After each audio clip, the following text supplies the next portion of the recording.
इस वक्त हमारे साथ पीडीपी के कैंडिडेट किश्तवाड़ कॉन्स्टिट्यूएंसी के फिरदौस अहमद टाक साहब मौजूद हैं। इन पर इल्जाम है कि इन्होंने बीजेपी की कैंडिडेट शगुन परिहार के साथ बदतमीजी की है और उनको हैकल किया है। हैकल मींस जो है उनके साथ धक्का मुक्की की और वो एक औरत होने के बावजूद जो है उन्होंने इस तरह की कोशिश की, जो इल्ज़ाम है बीजेपी का। इसी पर हम बात करने के लिए आए हुए हैं यहाँ पर। फिरदौस टाक साहब से पूछते हैं। फिरदौस टाक साहब, आप पर इल्ज़ाम है कि आपने पीडीपी की जो बीजेपी की कैंडिडेट है उसको हैकल किया है, तो क्या आपका इस पर क्या कहना है? देखिए, शगुन के जो वालिद हैं वो मेरे बड़े भाई की तरह थे और मैंने हमेशा उनको बड़े भाई की तरह ही ट्रीट किया और उन्होंने भी मुझे छोटे भाई की तरह ट्रीट किया है। हम पॉलिटिकल पार्टी अपार्ट हो सकते हैं, हम अलग अलग पॉलिटिकल आइडियोलॉजीज रख सकते हैं, लेकिन उनको हैकल करने का मतलब ये है कि मैं अपनी बेटी को हैकल करूँ। बहुत छोटी सी बात है कि वो जिस तरह से उनको तैयार किया है कि एक ही कार्ड उन्होंने प्ले करना है, वो विक्टिम कार्ड प्ले करना है और भारतीय जनता पार्टी अपने अजाइम के लिए उनका सिर्फ इस्तेमाल कर रही है, दुरुपयोग कर रही है। बात बहुत छोटी सी थी जिसको बहुत बड़ा बनाया गया। वो घर से तैयारी करके आई थी एक पोलिंग स्टेशन पे जो predominantly Muslim majority polling station है। वहाँ पे वो क्यू में खड़ी लड़कियों को खड़े होकर उनकी आइडेंटिटी कार्ड चेक करने लगी। आप मुझे आइडेंटिटी कार्ड दिखाइए। उसके बाद 2 लड़कियों को उन्होंने धक्का मारा और उनको कहा कि आप फौरन जो है पोलिंग स्टेशन से निकल जाइए। उसके बाद मुझे जब फ़ोन आया तो मैं स्पॉट पे गया। मैंने उनको हाथ जोड़ के रिक्वेस्ट की कि मैंने कहा अगर आपको कोई ऑब्जेक्शन है हम अंदर जाके प्रिजाइडिंग ऑफिसर से बात कर सकते हैं, जो अंडर लॉ होगा हम आपस में बहस करने से नहीं निकलेगा। उन्होंने कहा नहीं मुझे कोई बात नहीं करनी है आपसे, मैं जो कर रही हूँ मैं सही कर रही हूँ। तो उस पर मैंने जब हम ये बात कर ही रहे थे तो मैं दरवाजे के अंदर गया। मैंने प्रिजाइडिंग ऑफिसर से बोला कि क्या कोई भी कैंडिडेट किसी जो वोटर का आइडेंटिटी कार्ड चेक कर सकता है? उन्होंने कहा नहीं, ये मेरा प्रोगेटिव है और वैसे भी आइडेंटिटी प्रूफ तब जरूरत है जब कोई एजेंट ऑब्जेक्ट करे कि ये बंदा वो नहीं है जो वोट डालने आया है। आपके पास वोटर जो लिस्ट है, क्योंकि वो एजेंट्स लोकल होते हैं, वो एक दूसरे फोटोग्राफिक है और जब वो देख रहे हैं फोटोग्राफ में यही है तो उसमें ऑब्जेक्शन का कहीं बनता नहीं है।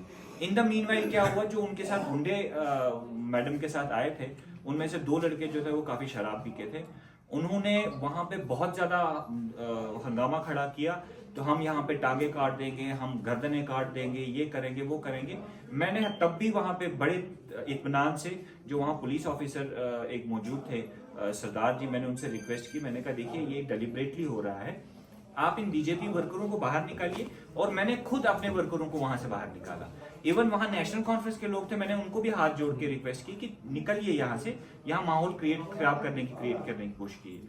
सबको बाहर निकाला गया, लेकिन बीजेपी के 4 वर्करों को पोलिंग स्टेशन से बाहर निकालने में 1.5 घंटा पुलिस निकालती है, क्योंकि उनके हाथ जोड़े जा रहे थे, उनके पैर पकड़े जा रहे थे। भाई साहब आप निकलिए, आप निकलिए, आप निकलिए। उस पे मैंने ऑब्जेक्ट किया। मैंने वहां पे जो ऑफिसर्स मौजूद थे, मैंने कहा यार इतना आप कर रहे हैं, बाकी लोगों को तो आप डंडे मार रहे हैं, इनको आप हाथ जोड़ के कर रहे हैं। तो इन द मीनवाइल क्या हुआ, ये सभी के बीच में वहां पे एक पुलिस ऑफिसर, कोई इफ्तिकार के नाम से पुलिस ऑफिसर थे, या तो वो मुझे जानते नहीं थे, उन्होंने 4 बार मुझे धक्का मारा। मैंने 4 बार उनको कहा, मैंने कहा धक्का मत मारिए, आप लोगों को बाहर निकालिए, मैं अथोराइज्ड हूं, मैं यहाँ पे खड़ा रह सकता हूँ। ये बात चली रही थी तो उन्होंने एकदम से मुझ पे असॉल्ट करना शुरू कर दिया।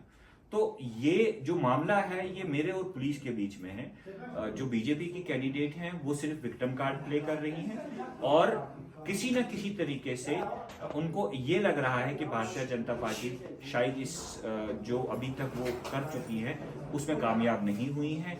मुस्लिम जो है वो ज्यादा तादाद में वोट डालने निकले हैं और अपना वोट कंसोलिडेट करने के लिए वो ये सब जो है वो तरीका इस्तेमाल किया जा रहा है। And she is being used unfortunately, वो अनफॉर्चुनेटली उनको इस्तेमाल किया जा रहा है बीजेपी के गलत एजेंडे, गलत अजाइम के लिए।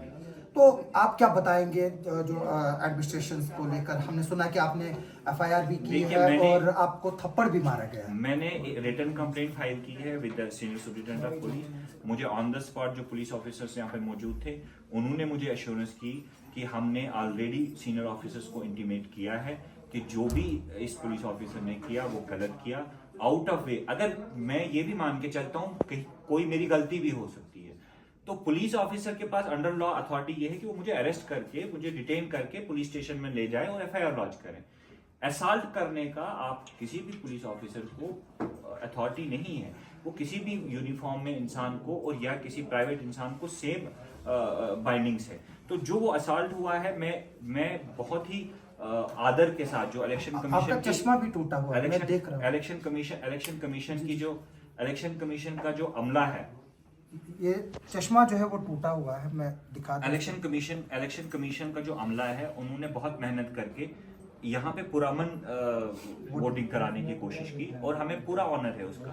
लेकिन कुछ पुलिस ऑफिसर्स बीजेपी के एजेंट के तौर पे काम कर रहे हैं। और कहीं ना कहीं मैंने आज सुबह से जितने भी मीडिया बाइट्स दी हैं, मैंने उनको कहा मुझे 10 साल इलेक्शन होने की उतनी 10 साल बाद इलेक्शन होने की उतनी खुशी नहीं है जितनी खुशी इस बात की है कि पहली बार 20 सालों में किश्तवाड़ से पहले कोई भी फिरका वाराना जो है वो फसादात नहीं हुए, कोई कम्युनल वायलेंस नहीं हुआ, कोई कम्युनल टेंशन नहीं हुई। लेकिन आस्ता आस्ता कुछ पुलिस ऑफिसर्स के साथ मिलके बीजेपी के लोग, और इवन कि बीजेपी के एक वर्कर का पीएसओ खड़ा होके पुलिस कॉप ये अपनी गन जो है वो लोड करके वो सीधे जो है हम पे फायर करने वाला था। पुलिस ऑफिसर की तरफ से मुझे अश्योर किया गया that he has been detain और उसके खिलाफ इंक्वायरी ऑर्डर की गई है। मैं अभी इस वक्त जो है हम कुछ करना नहीं चाहते हैं। I am waiting till evening कि पुलिस क्या कार्रवाई करती है, उसके बाद हम नेक्स्ट करते हैं। तो क्या आप डिनाई करते हैं कि आपने शगुन को हैकल नहीं किया? हैकल उसको मैंने कहा, अगर मेरी आंख भी उसको बुरी नजर से देखे तो मेरी आंखें फंस जाए। वो मेरी बेटी की तरह है। उसको हैकल करने का मतलब है मैं अपनी बेटी को हैकल करूं, मैं अपनी बहन को हैकल करूं। वो किसी दूसरी पॉलिटिकल आइडियोलॉजी की हो सकती है। मेरे बड़ों ने जो मुझे आदर दिया है, मैं उस पर कायम हूं। वो हैकल करने की तो बात यह है कि हम तो आर्ग्यू भी नहीं कर पाए, क्योंकि वो मेरे साथ बात ही नहीं करना चाहती थी। उन्होंने कहा कि मैं आपसे बात ही नहीं करना चाहती हूँ। ये है फिरदौस टाक साहब, जिनका कहना है कि ये जो एलिगेशन है उन पर वो झूठे लगे हैं और इनका उधर से ये कहना है कि इनको स्लेप किया गया, इनको जो है वो असल्ट किया गया है। और ये इनका ये साफ कहना है कि वो वोटिंग में जो है वो अड़ंगा नहीं लड़ाना चाहते हैं और ये इंतजार कर रहे हैं कि अब इसमें इलेक्शन की अथॉरिटीज जो है वो क्या एक्शन लेती है। हम इलेक्शन की न्यूज़ पर बने हुए हैं, आप हमारे साथ बने रहे। आप सबका सुनने के लिए और देखने के लिए बहुत बहुत शुक्रिया।